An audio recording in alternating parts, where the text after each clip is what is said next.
Rob O'Neill is the guy who killed Osama bin Laden, and there's been some controversy over that recently in the sense that some media outlets are claiming that that's not true, but at this point there's somewhat of a consensus that in fact it is him who killed bin Laden, so there's an asterisk next to this story, but maybe not really. It's like a minor asterisk because the more time goes by, the more people are saying, well, it is him. So there's some question marks, but not many. So he made an interesting point in the Fox News special about him on killing bin Laden. Let's listen. And it's not a training site in the mountains in the United States. I knew there would be a hallway. I knew there would be rooms off to the side. I knew there would be a stairwell at the end. Standing on 2 feet in front of me with hands on his wife was the face that I'd seen thousands of times. It was UBL. My first thought was, we got him. We got him. We just ended the war. It would be irresponsible of me not to give everyone else closure.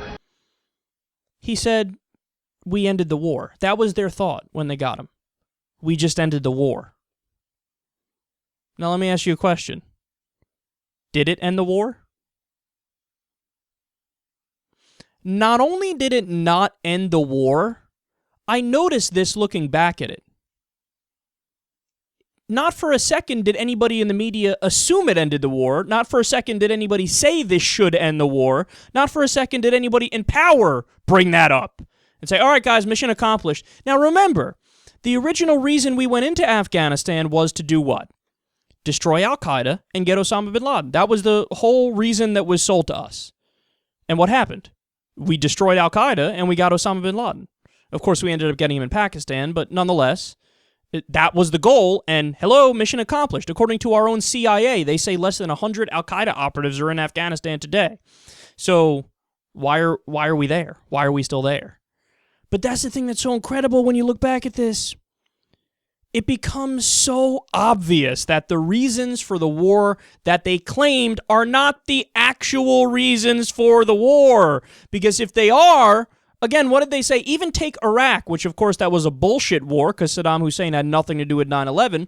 But what they told us is the reason why we need to get Saddam is because he's linked to 9/11. So then they got Saddam and we stayed in Iraq. It's the same thing over and over. It's amazing to watch this. When America shows up somewhere, they never fucking go home. All Americans should be pissed about this, especially fiscal conservatives, because you want to talk about a way to do deficit reduction. You want to talk about saving the taxpayers' money. How about getting the fuck out of Afghanistan and Iraq and getting out of the Middle East? And of course, now the evidence shows that the longer we stay there, the more hatred we breed against us and the bigger a target we become. So it's an endless cycle. But isn't that stunning to think about it? They tell us, okay, we need to go into Iraq to get Saddam. We need to go into Afghanistan to get bin Laden and to destroy al-Qaeda. We do all of those things, and where are we today? Still in Afghanistan, still in Iraq. We're also doing drone strikes in Pakistan, Yemen, and Somalia. It never ends.